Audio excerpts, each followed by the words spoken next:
Evening. My name is Conor and I sit on the Wicklow Public Participation Network Secretariat. On behalf of the Wicklow PPN Secretariat and Wicklow Older People's Council, I would like to extend a warm welcome to everyone joining us tonight. We would like to thank our PPN members and the Older People's Council for working with us on this event and for sending in your questions.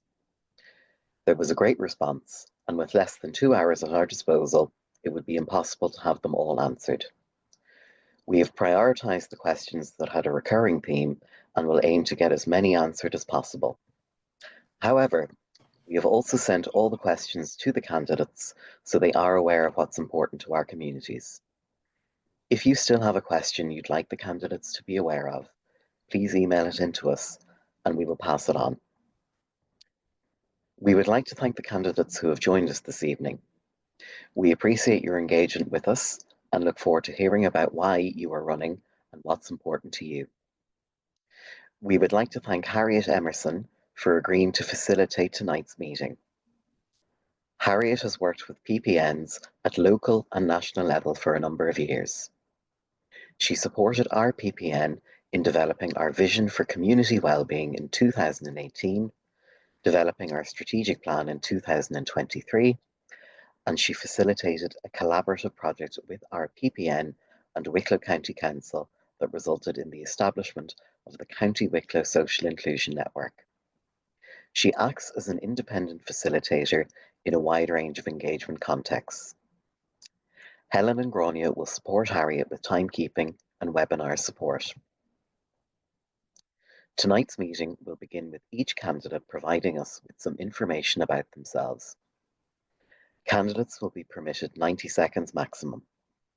It is important that candidates stick to this time frame to allow everyone equal speaking time and to ensure there's time for questions. A clock will run and will be visible on screen beside Grania, and should candidates run over, we will mute them after 5 seconds. We hope, however, we won't need to do that. In corresponding with the candidates prior to this meeting, we have asked that where they cite facts or figures, they should also provide their information source or evidence base.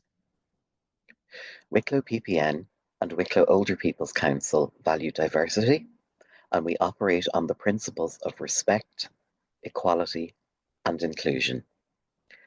We expect that everyone on the call this evening conducts themselves in the same spirit.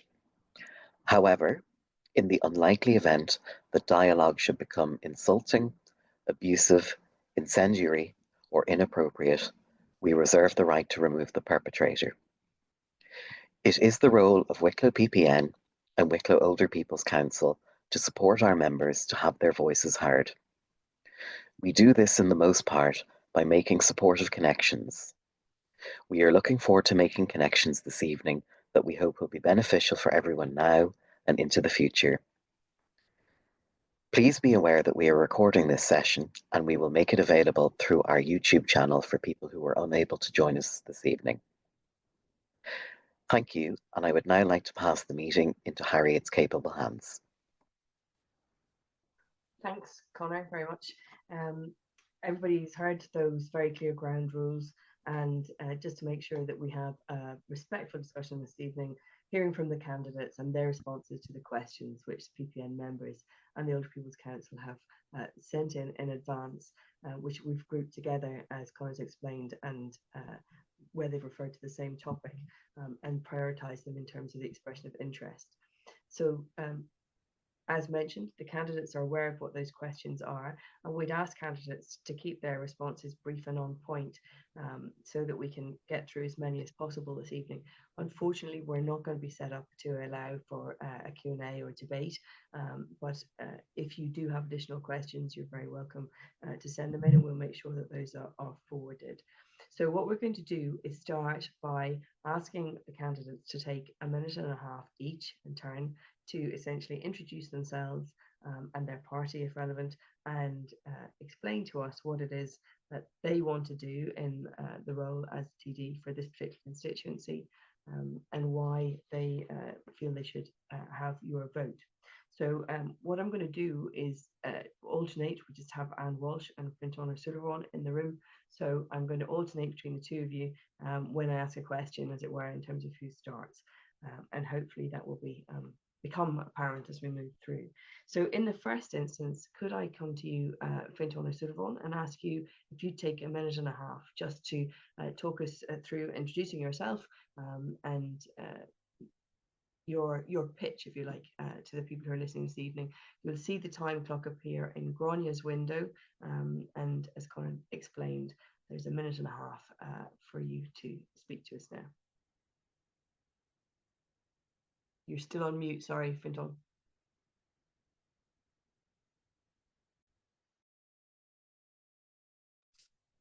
Okay, can I be heard now? Yeah. Okay. Thanks very much for inviting me for this. Apologies, I only actually got the questions 15 minutes ago. I have such a volume of emails these days and from the council and everything else that I just saw the link for the questions in it, but I'm sure that'll be grand anyway. Yeah, no, I'm very familiar with the PPN role. I have 11 years on the council in County Wexford and would have worked with the Older People's Council. I live at Wicklow Gap, just on the Wexford-Wicklow border, I suppose about equidistance from Gorey, Carnew, Tinnahealy and Ockram, Arklow, as I say. It's my third term as a county councillor. I would have been the last Cathaoirleach for the municipality up till 2 terms over the past 5-year cycle, which goes up to just south of Arklow. So my mother's from beside Knockanana in southwest Wicklow, so it's a part of the country, part of the area that I'm very familiar with. I would have been active on the education training boards for the past 10 years for the Southeast and on the Wicklow Wexford Joint Policing Committee. I suppose I've been involved in political campaigning all my life, really, since I was about 16. I'm 55 now, so at various roles. I come from the countryside, from a small farm, and I'd be familiar with a lot of rural issues, but also I worked for maybe nearly 20 years in Ballymun Finglas, so I'd be very familiar with the voluntary sector there and working in disadvantaged areas. So, and I suppose in my role as a county councillor over the past 11 years, I would have worked with an awful lot of voluntary groups, especially on the Wexford side more so, but I'd be very familiar with the community and voluntary sector. Thank you very much. Fionntán, can I ask that Anne speak to us now? Thank you. Good evening, everyone, and thank you very much for the invitation. It's a nice opportunity, and it's an interesting constituency we have. I have been on the PPN, actually on Wexford PPN. I'm an environmental psychologist. I have the unique position of living in County Wexford with a County Wicklow address. As the crow flies, I'm a mile inside in County Wexford, but I have an Arklow postman, or 2 fields as the crow flies as well, sorry. So I'm an environmental psychologist. I'm very passionate about pro-environmental behaviour, but I suppose my main interest in politics would have come initially from mental health and disability. I have a daughter with a physical disability. I could write a book on disability services and lack thereof. I've also worked with children with autism. I've also been a therapist with contracted into Youth Reach in Wicklow. So I worked with them on and off for about 10 years. About 15 years ago, I've been involved politically behind the scenes, and in front I've ran in the general election 2016 in Wexford, the locals in Gorey recently. But I had a big wake-up call about 15 years ago that we can't have social justice and a thriving economic community without an environment for it all to thrive in. So I really got a sense of the importance of, healthy, thriving communities within a healthy, thriving planet. Thank you. Thank you very much. Okay, we're going to shorten the time that we're going to give the candidates to answer now, but we're going to move on to actually asking them to respond to questions which members of the Older People's Council and the PPN have submitted. So the first of those questions relates to the community and voluntary sector, and it is this. Community and voluntary groups and clubs are providing many of the essential services in our communities.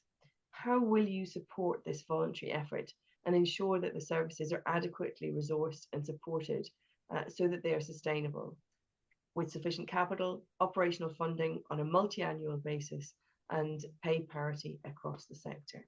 And could I ask that question first this time, please, to Anne Walsh? Oh, yes, very much. Well, it was very, very specific. So I'm going to come at it from the Green Party manifesto.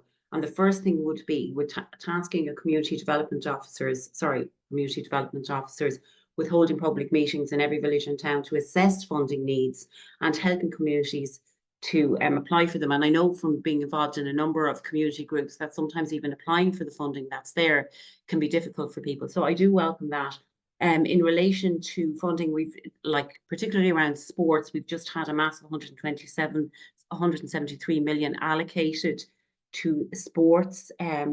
We want to develop accessible infrastructure and improve access for people with disabilities, particularly within sport as well. The local enhancement programme has brought 330,000 so far this year to Wicklow and Wexford, and 75,000 to women's groups there as well. And that would have all come from Joe O'Brien, Green Party TD, and Minister Catherine Martin. So the commitment is there, and moving forward, it's making it easier. Thank you very much. And could I ask that same question to Fionntán Súilleabháin, please? Yeah, thanks. Well, I suppose Sinn Féin is very closely tied in with the community and voluntary sector in terms of, like, we certainly appreciate and I suppose being embedded in working class communities, we certainly appreciate the work that they're doing all across Ireland.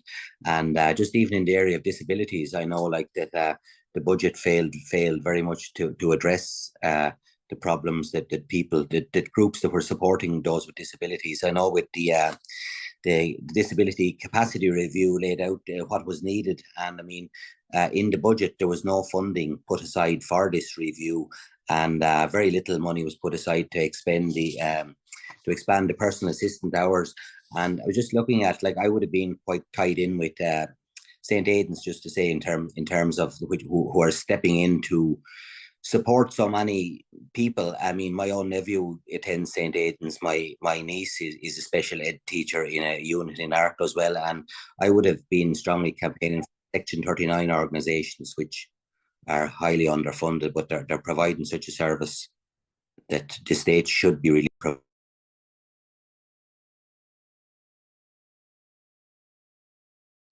Thank you, Fionntán. It is a challenge to stay within the time, so I'm sorry that the clock just caught you there.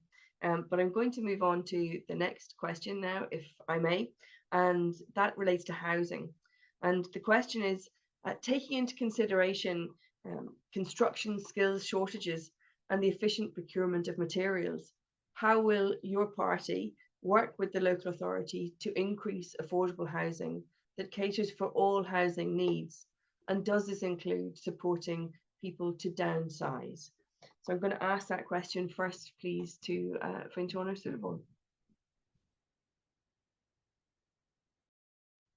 Housing, I suppose, is the number one issue for Sinn Féin, and we would be working with local authorities. I've been on the County Wexford Housing Special Policy Committee for the past 11 years, and that's an area I would have, like, we are putting together the first affordable home scheme in County Wexford, which will take place in Gorey very shortly. It's actually being put out to the portal over the coming weeks. We have a really detailed policy now. Obviously, I won't be able to explain it all here.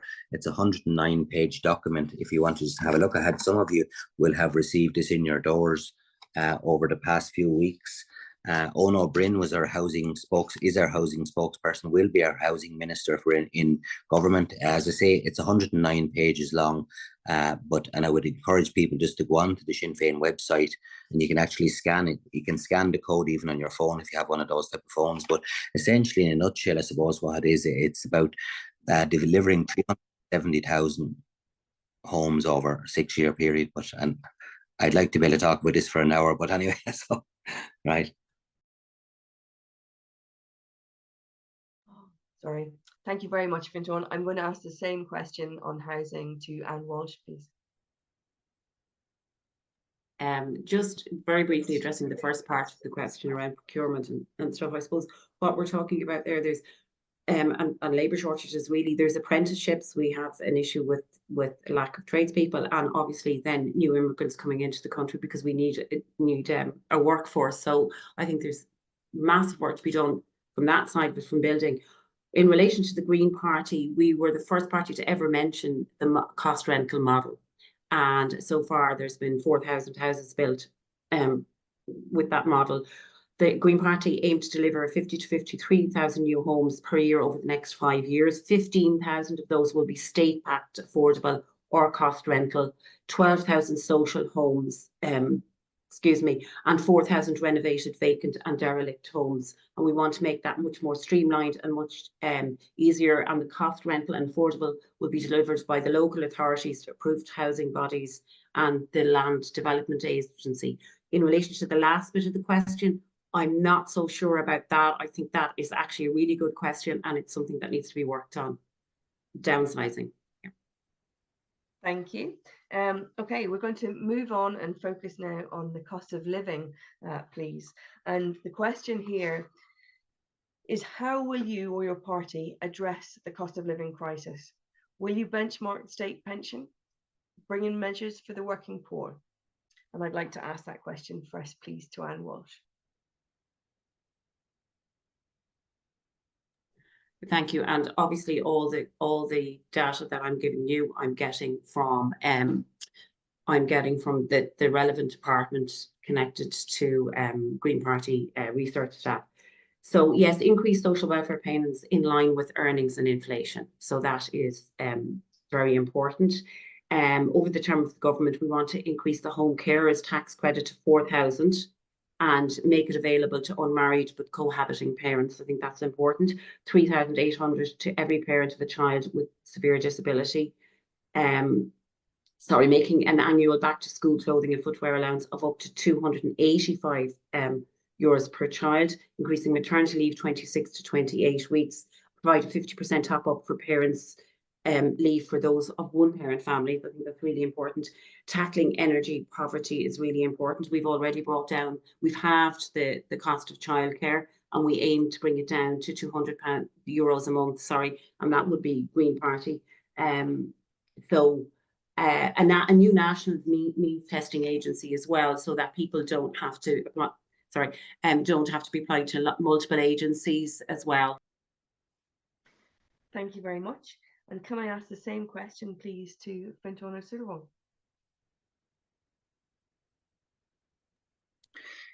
Yeah, thank you. Our policies on reducing the cost of living are very detailed. They're certainly not back of the envelope stuff. They've been costed by the Department of Finance and all of the senior officials in the various departments.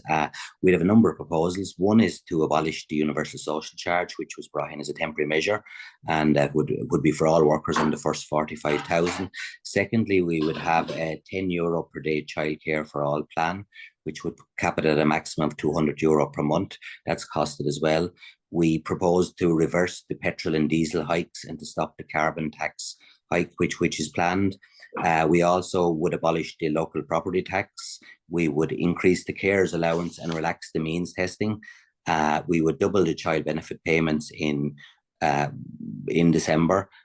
We would have €1,500 cut in student fees.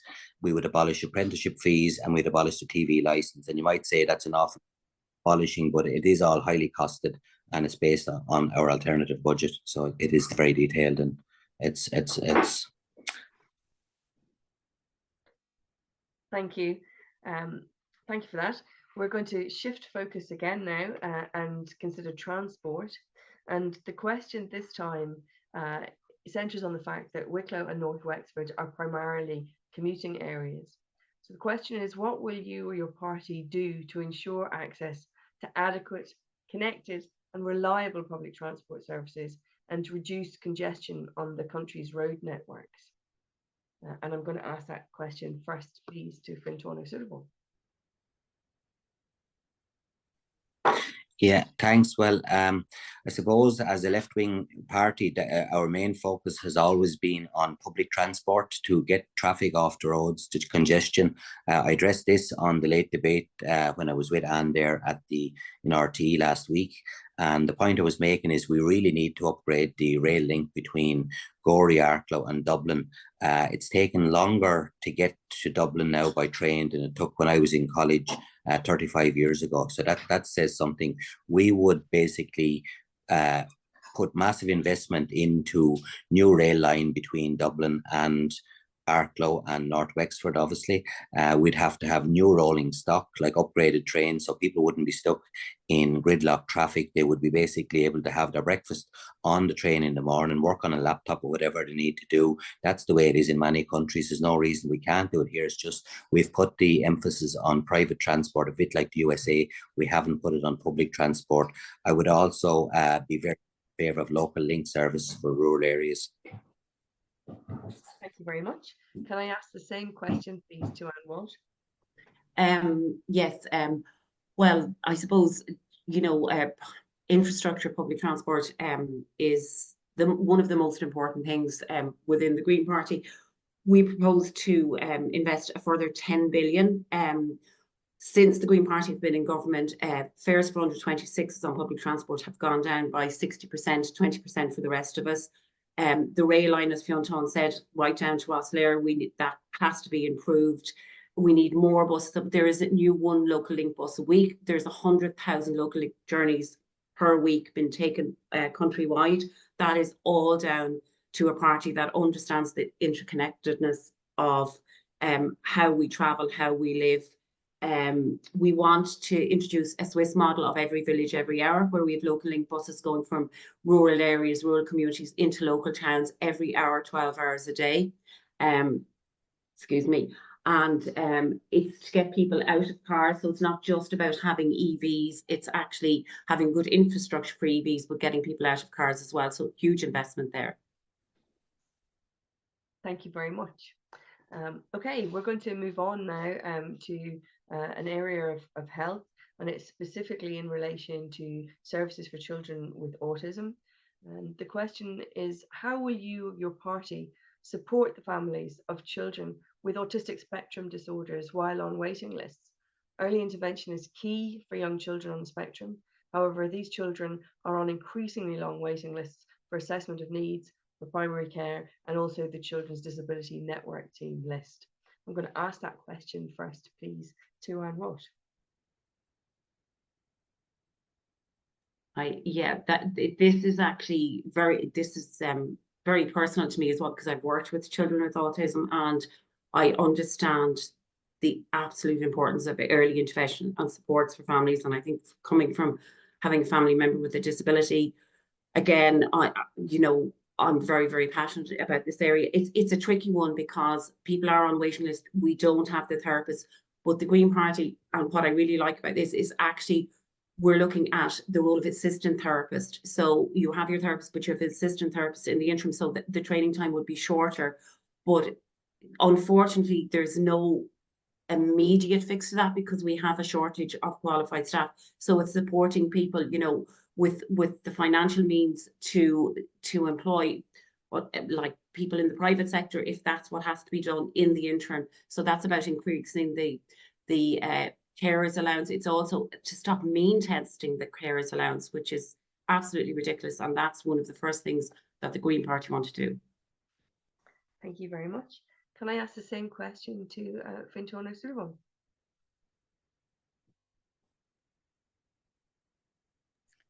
Yeah, thanks. Yeah, just similar to Anne, we'd be very strongly in favour of abolishing the means testing allowance for carers. It shouldn't be means tested, and it is something I would have personal experience of myself. As I say, I work as a special ed teacher. I'm very familiar with units dealing with disabilities. I worked in Kilraney last year as well, which has a new unit. As I say, my niece works also in a unit in Arklow. One of the campaigns, I suppose, St. Aidan's, as I was saying, my nephew goes to it. I mean, the budget has very much failed. I would have dealt with the staff in that quite a lot over the years. The Section 39 workers that do such incredible work, and they're not given parity with other healthcare workers. That's one of the reasons for the mass exodus of them from the sector, and the reason that St. Aidan's had to close last year. And as I say, the disability capacity review laid out what was needed. However, in the budget, the government didn't actually budget for that review and to do with the personal assistant hours as well. Thank you very much. We're going to move on. This time we're changing tack and looking at climate change and environment. And the question to you both is, what will you or your party do to ensure that climate change, biodiversity loss and environmental sustainability is at the heart of joined up government policy, while ensuring that climate action doesn't exacerbate existing poverty and inequality in our country? And I'll ask that first, please, to Fionntán. Yeah, thanks. Yeah, it's an area I'm very interested in, especially biodiversity. I suppose I would be seen as a tree hugger in some way, and I know the Save Courtown Woods put up a post yesterday evening on Facebook just to acknowledge the work that I've done with them over the years. I'd be very passionate about the environment. We would have a very strong position on this. And I mean, even in terms of agriculture, the Mercosur trade deal, which we opposed completely for farming, was involved basically the mass importation of beef from Brazil, done in the rainforests of South America, flooding Europe with this type of beef. I mean, it's completely unsustainable as a model and a massive carbon footprint. That's just one example of the crazy policies at the moment. We campaign strongly against that. Also, the carbon taxes, we're basically saying we have to deal with climate change, but the way it's being done at the moment is targeting those who don't have an alternative, say, to using their car in the countryside. It's all very fine to say, let's move on, let's move public transport, but if you don't have an alternative in the countryside, what can you do? So we'd have a bit of a different approach than others on that issue. Thank you. Can I ask the same question to Anne Walsh, please? I don't think you're going to get a party more committed to climate change and biodiversity loss, and every individual within the Green Party has come from an aha moment in relation to that. So, you know, Minister Nolan in September, he's announced a budget exceeding 90 million for nature and wildlife. We're going to put 3 million into the local biodiversity action fund. This will actually fund retrofitting. Carbon tax goes towards retrofitting. Any increases in fuel have come from the war in Ukraine and places like that. Unfortunately, Sinn Féin in Europe voted against the nature restoration law. The Green Party are the strongest party when it comes to climate and biodiversity. And it's all about social justice. We're a left-leaning party, and it has to be with environmental justice. And anybody on social welfare can get free retrofitting. And that's that if you're on the fuel allowance, you can get free retrofitting. We're bringing that now to 100% for low income. It's 80% at the moment. We're bringing it to 100%. We want solar panels for free for people on low income as well. And that's what we're aiming to. Thank you very much. Okay, we're going to move on to a question around equality now, and that is, how will you support people with disabilities and their families to get the services they're entitled to, and also to ensure that the United Nations Convention on the Rights of People with Disabilities is complied with at a local community level? And could I ask that first, please, to Anne Walsh?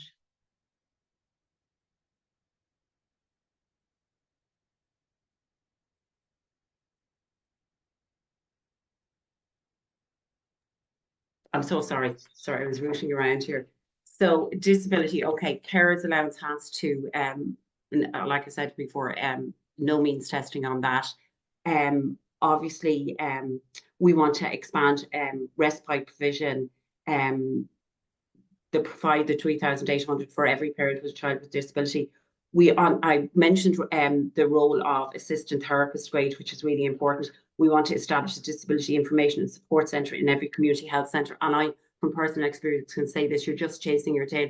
You're going from one place to the other to the other. We want that consolidated, and we want to increase personal assistance hours by at least 300,000 a year. We want to add on another 50 euros a week for the cost of disability, to recognise that just being disabled costs, whether it's taking taxis or other necessities. We want to complete and evaluate the personalised budget programme, which is so important.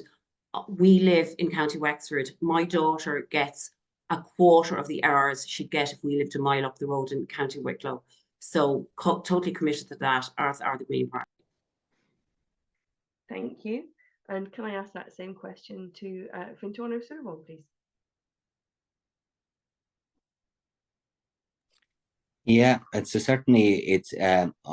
as I say, I don't have all of the highly detailed proposals that we have in front of us. As I say, I didn't have the questions at first, but just very quickly, I just say even last night on TV, Mary Lou outlined the campaign in favour of children with scoliosis services for years that she's been pushing.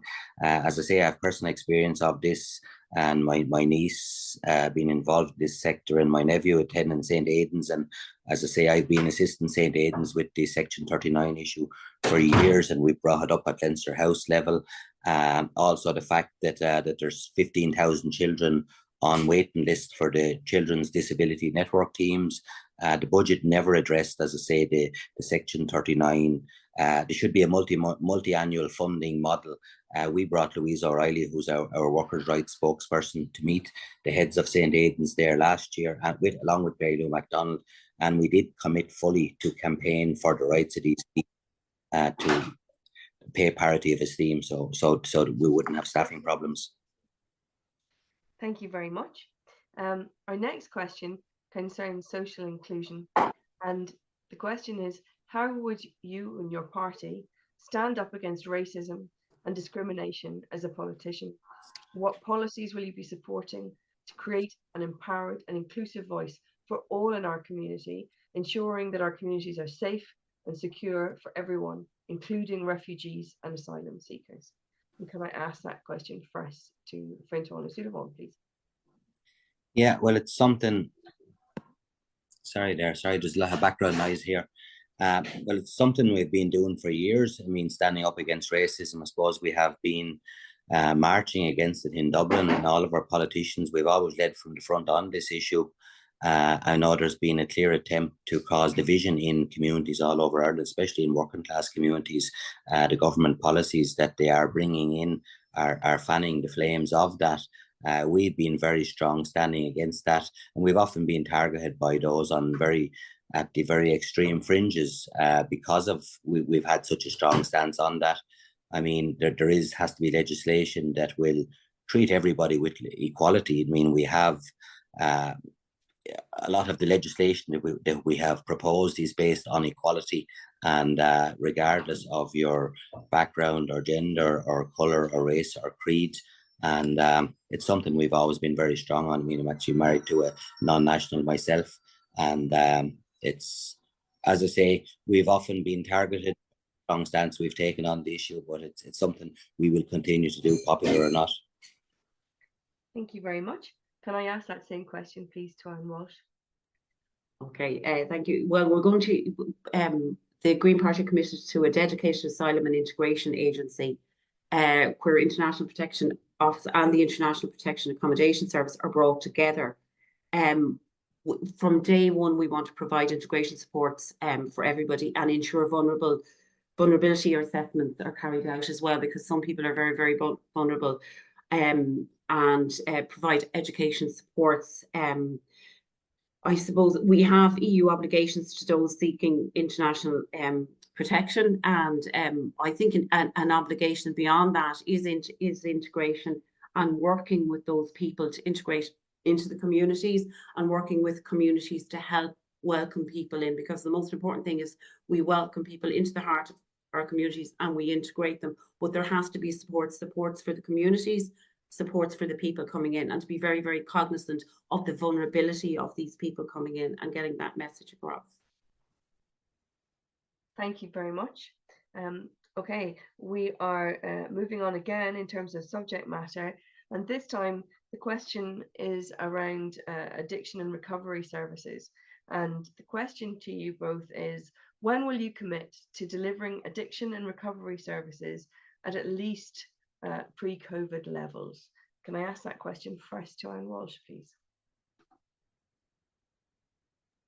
Yeah, there would be a commitment there to do that, and I suppose around addiction, I think really big important thing as well is to pursue a health-led approach on drugs policy. So we would have many pharmacists and GPs in the Green Party who would look at that. So obviously fundamental to any financial supports is actually looking at how we deal with it, engaging with drug users and stakeholders on the policy design and implementation is really important as well. What do you want? How do you feel that we can serve you better? Working with those groups, focusing on harm reduction, I think is a really important thing as well, because people are going to use drugs. So we, while we want to support people who are trying to get away and are in that stage of the addiction cycle where they are trying to move away from it, we also need to focus on harm reduction when people are taking drugs. And we want to retain a dedicated cabinet committee to ensure a whole government response on it. Thank you very much.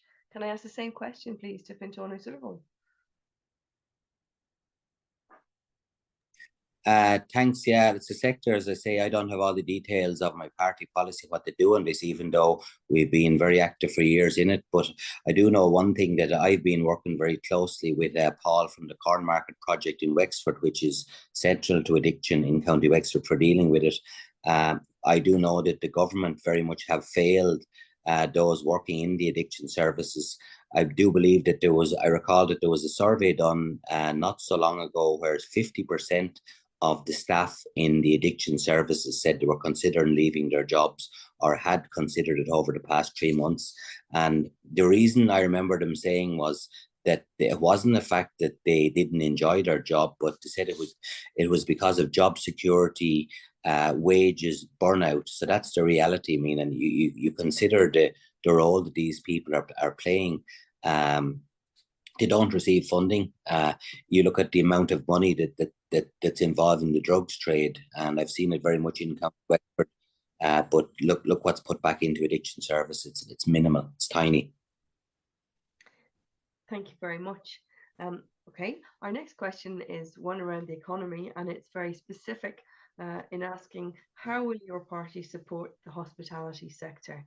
And I'm going to ask that question first, please, to Fionntán O'Sullivan.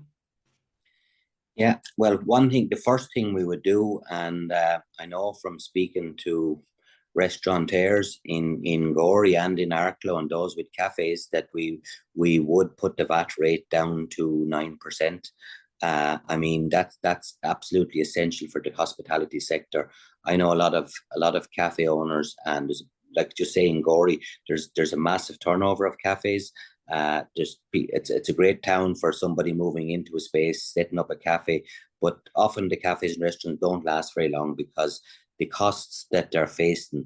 And I've seen the same. I visited in West Cork there about 2 months ago, and I spoke to some restaurateurs there, and they were saying they were just really good Irish restaurants, but they're just barely hanging on because one of the things, as I say, is the VAT.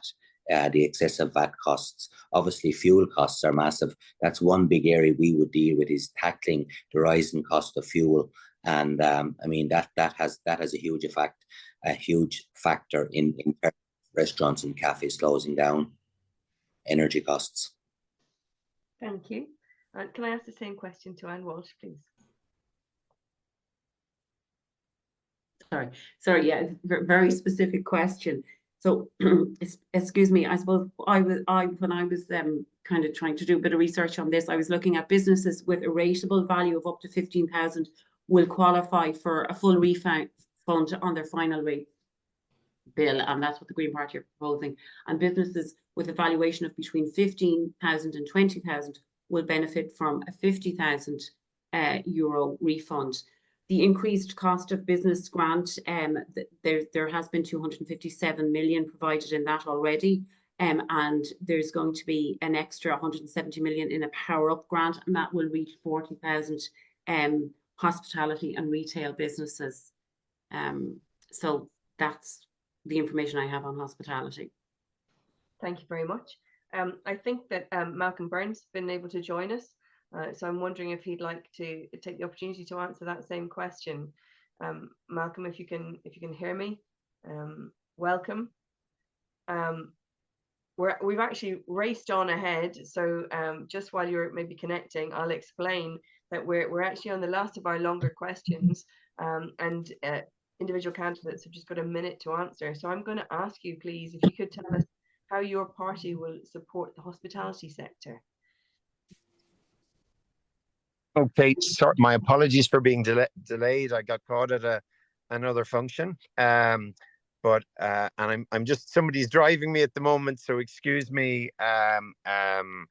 So on the hospitality sector, I'm vice chair of the Oireachtas Committee on Tourism, and there are a number of issues that I think that we have specifically addressed. I was behind a very specific report around how we could support rural and regional tourism, and there are a number of recommendations in that are critical to this constituency, which include proposals for the enhancement of beaches and coastal communities. I think from a policy level, there are a number of things that need to be addressed. With regard to short-term letting, for instance, there's a specific concern around a lot of short-term lets that are, they may be on Airbnb, but on other short-term letting sites, holiday cottages within this constituency, there is a danger that they could be affected by the short-term letting legislation, which we've got to ensure that things are done in an appropriate way. I think long-term, one of the challenges is also around reform of commercial rates, because a lot of tourism businesses pay much higher commercial rates, and it's a 200-year-old system of funding local government that we definitely need to change. Thank you very much. Okay, well, we are now reaching what we've called the quick fire round of questions. So we're going to shorten the time again that you're being given to answer these, and they're just a handful of questions that we'll come to you with. The first of those is, will you support calls to introduce a bill to extend people's rights to access to the countryside? And I'm going to ask that first to Anne Walsh, please.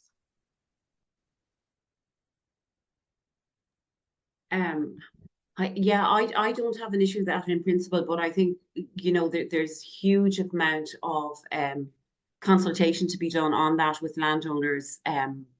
So I know there is a lot more right of way and walkways in the UK than there is here. And I know I have a friend who lives in Sweden and they have huge access to the countryside. So I completely understand why people would want that. But I do think there has to be a consultation process there. Thank you very much. Can I ask that same question to Malcolm Byrne, please? I think it's critical in terms of rights of way that are well established, that they are protected in law, which they are, and particularly where we are to encourage countryside walking and walking trails. And as you probably know, there's been a lot of investment in this, with reference to our last tourism question. So we do need to support and encourage them. We also need, obviously, to protect the rights of landowners. So it is important that there's consultation between landowners and any of those who want to engage in some of the walking trails. Thank you very much. And can I lastly take that same question to Fionntán or Súilleabháin, please? Yeah, thanks. Yeah, certainly in the UK, they're way ahead of us on this. You've got the Ramblers Association are very active, and you've got the National Trust of the Woodland Alliance who are very much involved in it. It's an area that I feel quite passionate about myself. I've been involved in campaigns around right of way, one at Seafield in Ballymoney, giving people access to the woodland onto the beach. I know I would be very supportive of the Arrow campaign in Arklow to give people access. I know it's not entirely in the countryside, but it's along the beach areas. So it's something that I passionately believe in. But I think one of the problems is litigation in Ireland, and that people can make claims. You need to balance both rights of landowners and the right to be able to walk in your own country as well. Thank you very much indeed. Okay, we're going to move on to the next question. And this is simply, will your party agree in this Dáil term to a United Ireland vote? And I'm going to ask that first, please, to Malcolm Byrne.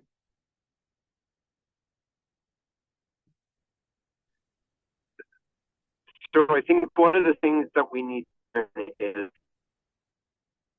to the people, use confidence about the results.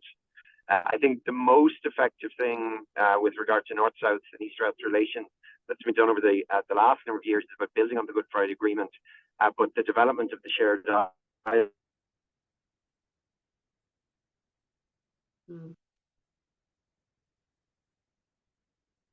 Sorry, Malcolm, I think we've lost you. Yeah, lost coverage there. Sorry about that. I'm going to move on, please, and ask Fionntán or Súilleabháin, can you answer, please? Yeah, thanks. That's an easy one for us. I suppose that we've been we've been the engine behind that campaign for many, many years, is for to have an United Ireland.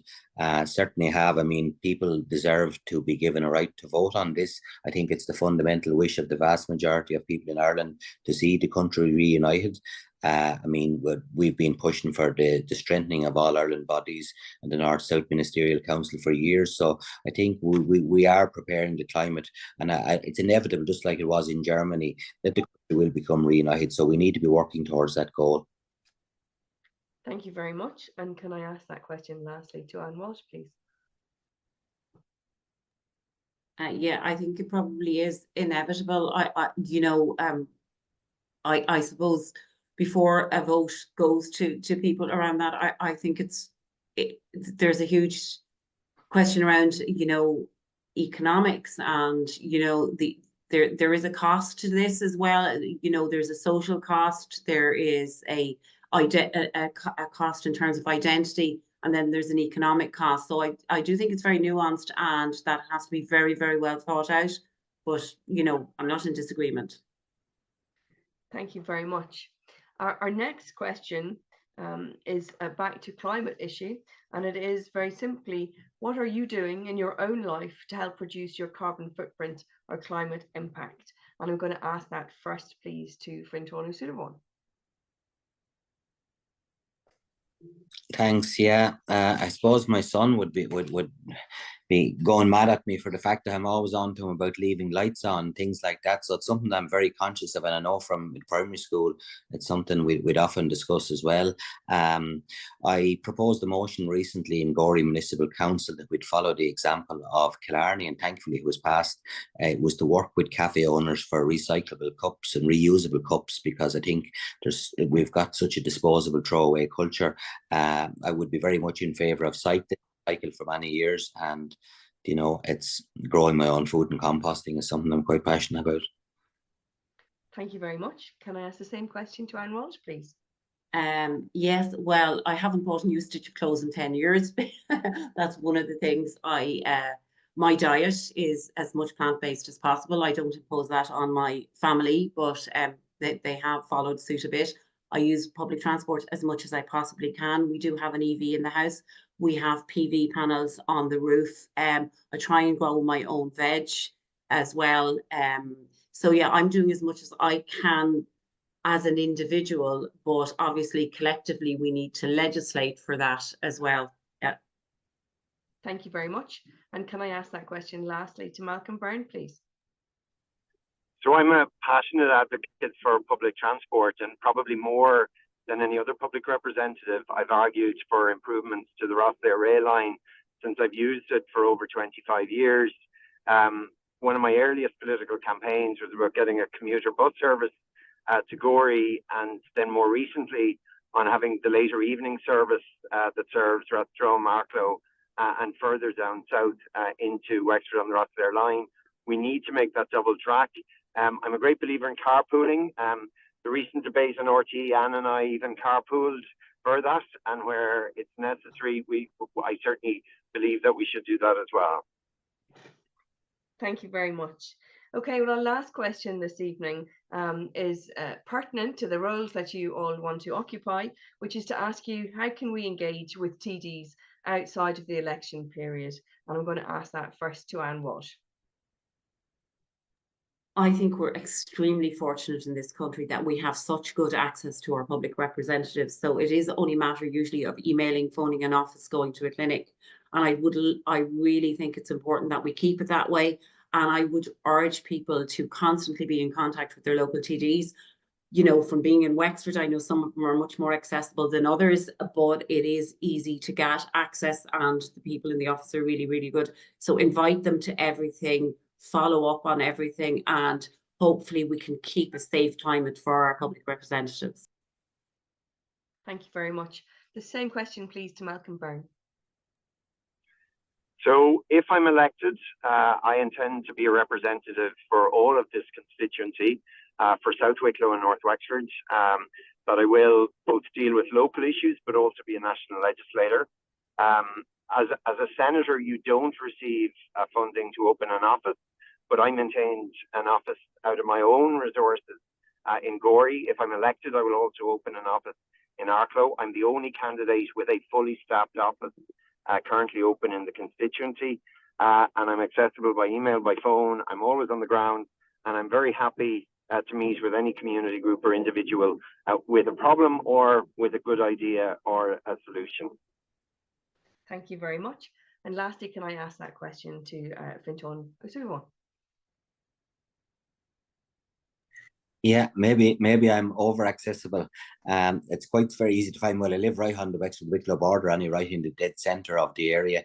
I guess I get contacted a lot. I'm very active on social media. I get contacted through TikTok, through Instagram, and through two different Facebook pages, as well as 2 email addresses, you know, through the council. So I actually probably am too easy to be accessible, but I think it's essential. And as Anne was pointing out, we're fortunate in this country that the politician is very close to the people on the ground. I've always been on the ground, and will continue if I'm elected. If people choose me to elect me as a TD, I'll continue to be accessible. Thank you very much. I'd like to thank the three of you that have given us your time this evening to answer those questions which came from the members of the PPN and the Wicklow Older People's Council.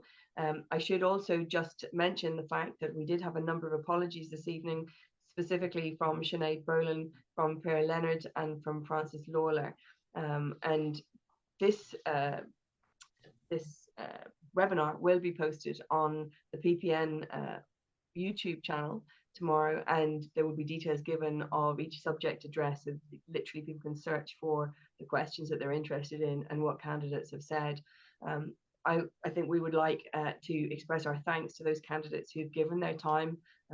We're aware that we've got a very short 3-week window of campaigning up to this election, but this is one of the ways in which people can both communicate the issues of concern to you as candidates and then actually hear directly from you on the issues of concern to them. So it's immensely valuable and a critical element of our using our democracy.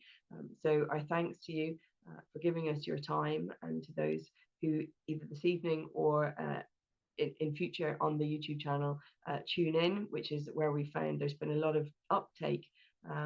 We would like to thank you also for giving your time and taking the interest. I'm going to hand over now to Mai Quaid, who is from the Wicklow Older People's Council, just to see us out.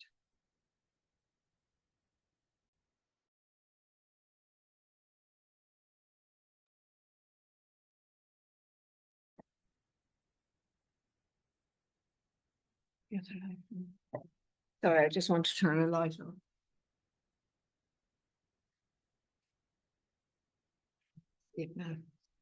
Sorry, can everybody hear me? Okay. Good evening, everybody.